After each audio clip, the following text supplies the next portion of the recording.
Rock of Ages, let us song praise your saving power.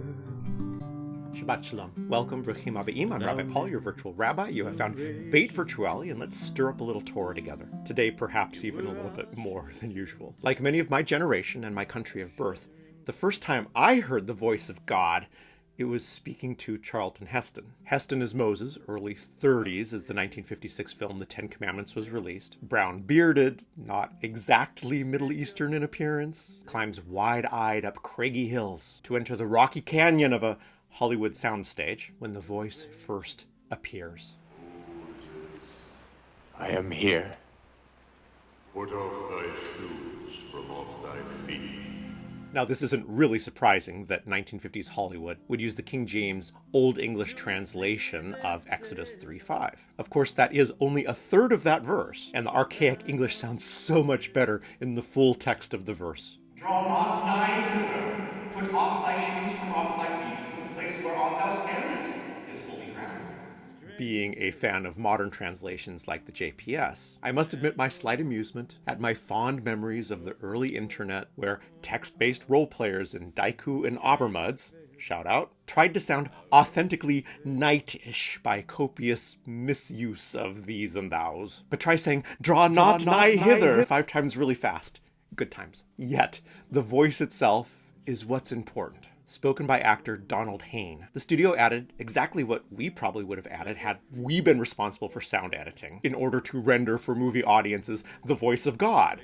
A lot of reverb. Perhaps a deepening of certain tones. You know, the usual. Watch that you don't get too deep with your voice editing, however. Otherwise you flip from perception of good to evil relatively quickly. We're not influenced by Hollywood at all, which is, sarcasm aside, unfortunately, exactly the point. Whether we are wholeheartedly accepting a surface and literal reading of our sacred texts, or just as sincerely, wholeheartedly rejecting our sacred texts based solely on a surface and literal reading, when we get to the classic scenes in the narrative of the eternal talking, at least some unconscious part of us is going to be expecting reverb. To be fair, Val Kilmer's voice as the voice of God in The Prince of Egypt gets a windy, whispery introduction, after which it's pretty much Val Kilmer. But hey, it's Val Kilmer, so fair enough.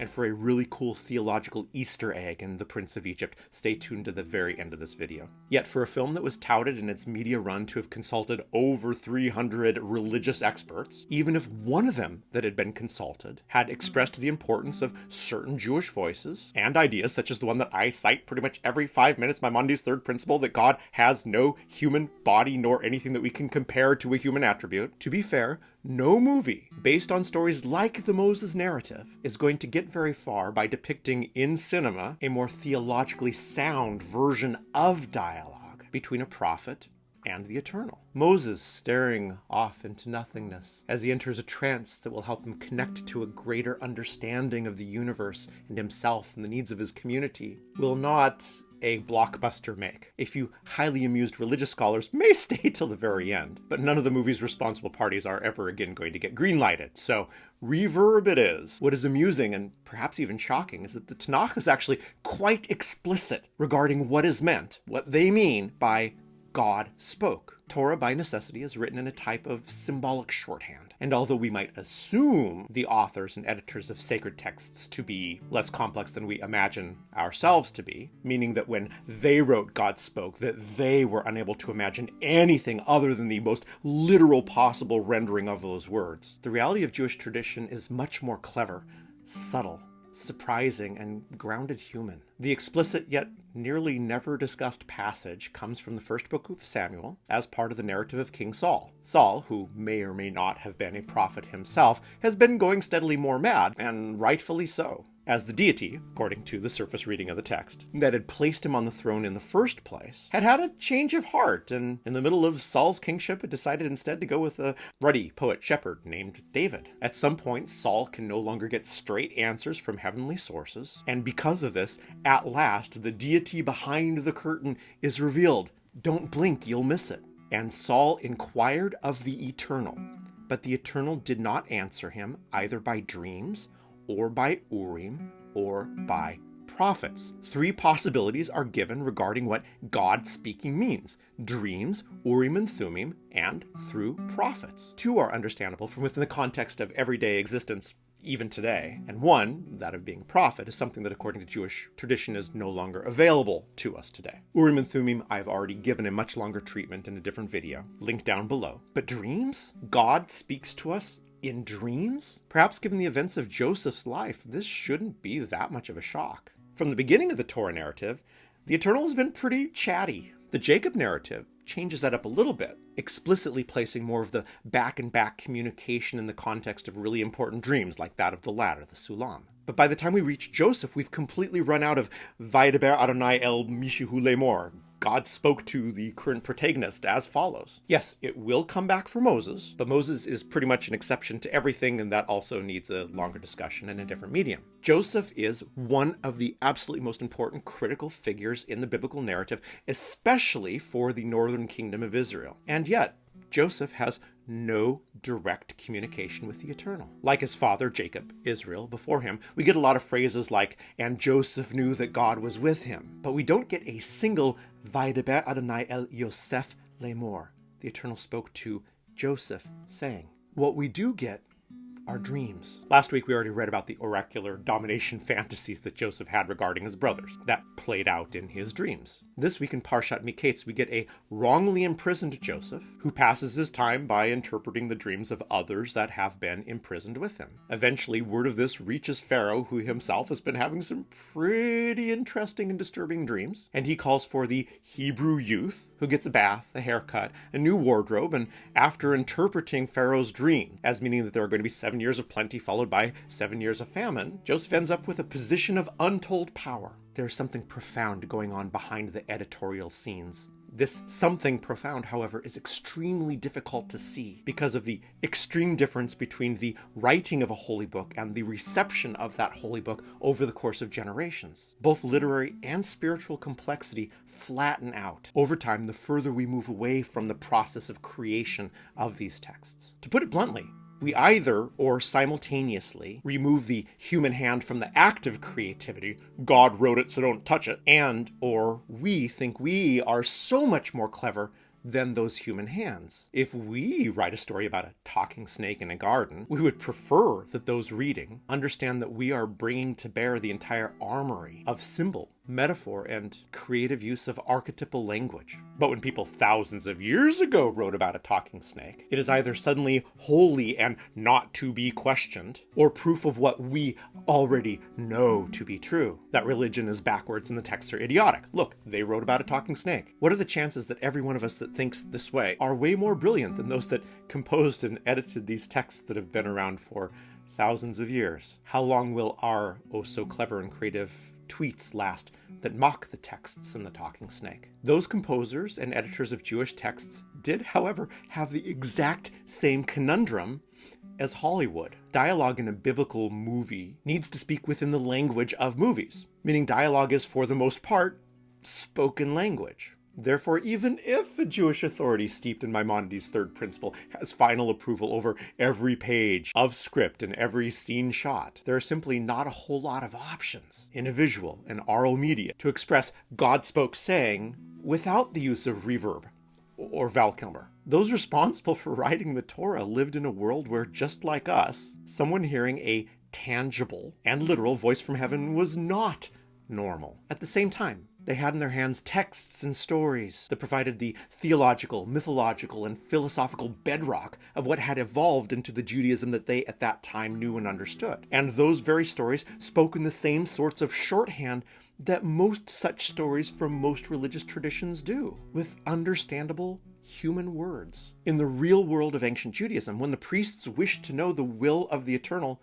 they asked God, just like the texts say. But that is a shortcut for what ask God meant. They, the priests, cast the Urim and Thummim, much like flipping a coin to decide if we go to lunch at Pat's or Gino's cheesesteaks, the kosher versions, of course. Our history contains within it, shockingly enough, this strange version of divination. We don't know exactly what the Urim and Thummim looked like, but think somewhere between a coin flip on the one side and your average dungeon master's velvet bag filled with 4, 6, 8, 10, 12, and 20-sided dice on the other hand, and you're going to be somewhere around the neighborhood. A neighborhood that only suddenly feels a little bit uncomfortable because it's much easier to teach a God with the voice of Val Kilmer than it is to teach God as a universal binding principle. A principle that within our expression of religion just happened to have been reached through prophets' dreams and random rolls of something like dice. The Tanakh formulates such things as, "So the king asked the priest to inquire of the Eternal, and the Eternal answered,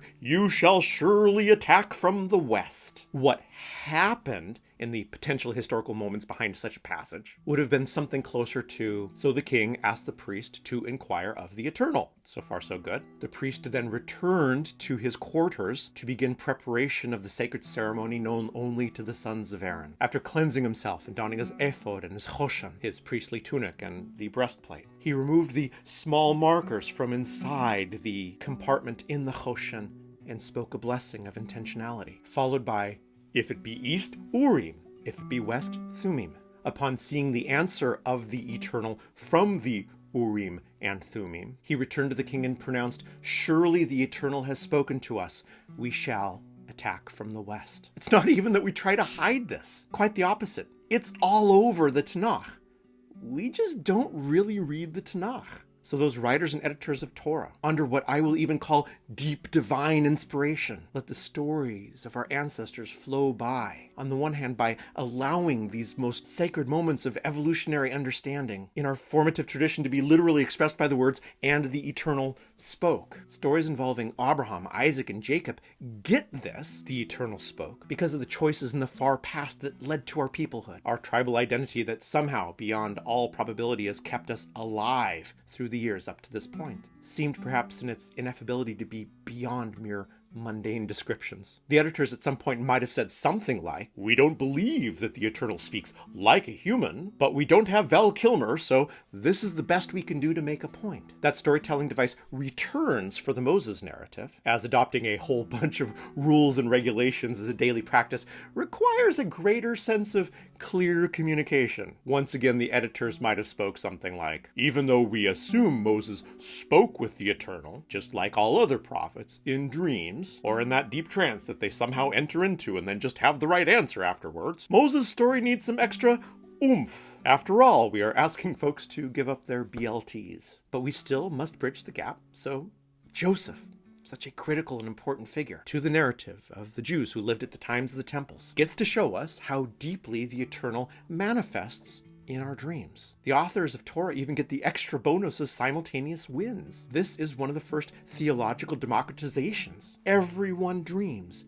Everyone gets to touch the voice of God. Yet at the same time, the religious leaders, authorities, hegemony, elite still get to express that in order to be a fully manifested voice of God, it needs interpretation by someone who is blessed of the Eternal to do so, like Joseph. And only in those cases do we get to change anything for communal purposes. Otherwise, it's the Eternal speaking to you and you alone for your personal growth and understanding. It's incredibly clever, but is it true?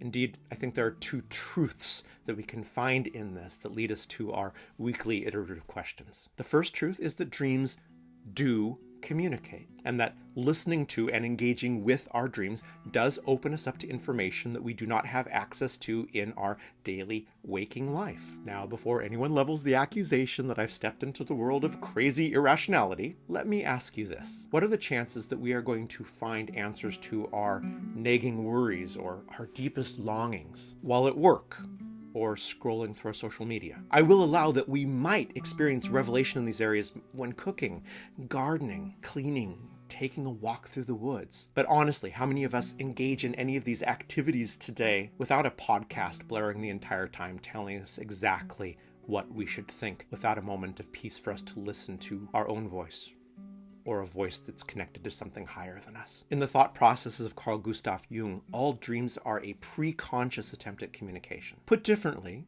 dreams are the mind's way of telling us a parable, especially a truth that we are not ready to hear. We might be a king or a queen in our own world who cannot be told that we are wrong, but the child telling a story emperor they have no clothes might be what finally breaks our heart into realizing that we are that emperor. We as humans have apparently not ever been very good at hearing what we don't want to hear. Moloch the algorithm has pretty much made that pathological. And yet I dare any of us to claim that we haven't ever had a dream in some symbolic language telling us we are in desperate need to disconnect from our stressors, from our primary sources of strife. Strange, it's almost as if the voice of God is speaking with us. Not so strange, however, is that we don't really listen. The first question to ask then comes from dreams themselves. What messages are we ignoring that for a heartbeat are so clear when we wake up with a little extra sweat and stress? And why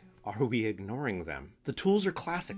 Keep a dream journal. I like the idea of finding a dream chavruta, a person with whom you meet once a week to describe your dreams and get feedback while they then do the same. Give our pre-conscious a voice through our efforts, intentionality, and activities in our conscious. At some level, we all know exactly what we're doing to make ourselves miserable. Letting our greater but suppressed and not yet clear wisdom speak out loud might actually help us move from solely, for example, blaming everyone else for our problems and allow us to create some intentions to make real change ourselves. The second iterative question then is to ask how present Val Kilmer is, and then say goodbye to Val each time we find him as the voice of God. As the old tradition speaks, we do not lower a mezuzot for our children. We ask them to stretch, to reach up as high as they possibly can, to elevate themselves. How much more so, kal v'chomer, should that pertain to us as adults? Why do we insist that the writers of the Torah and Tanakh were idiots who only spoke in literal words? Why do we refuse to allow them the same rich symbolic language that we ourselves possess? Judaism is an adult religion with adult ideas that can be taught to children inside the promissory note, that as they get older, we help them understand that God spoke was a metaphor all along. A powerful exercise, if we find ourselves ever stuck in only assuming the literal voice, is to replace every one of those dialogues, every one of those places of Vaydaber Adonai, with imagining what that same scene looks like with someone consulting the Urim and Thummim, a deep trance, or having and interpreting a particularly poignant dream.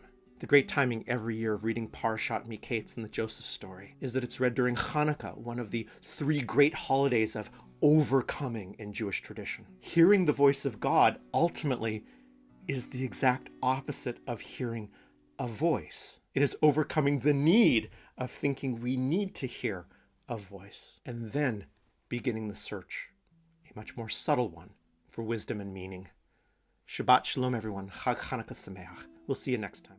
Okay, for your brave souls that are still here, theological Easter egg time. Hopefully you remembered, as I was talking about Val Kilmer as the voice of God, that Val Kilmer also voiced Moses. I actually think they theologically got this as correct as they could, because here we have Moses' voice being the same as God's voice. In other words, there wasn't an external voice. It was an internal voice. It was that prophetic trance. It was a waking dream of sort. So huge respect, kol hakavod, to the people who put that amazing movie together. Take care, everyone.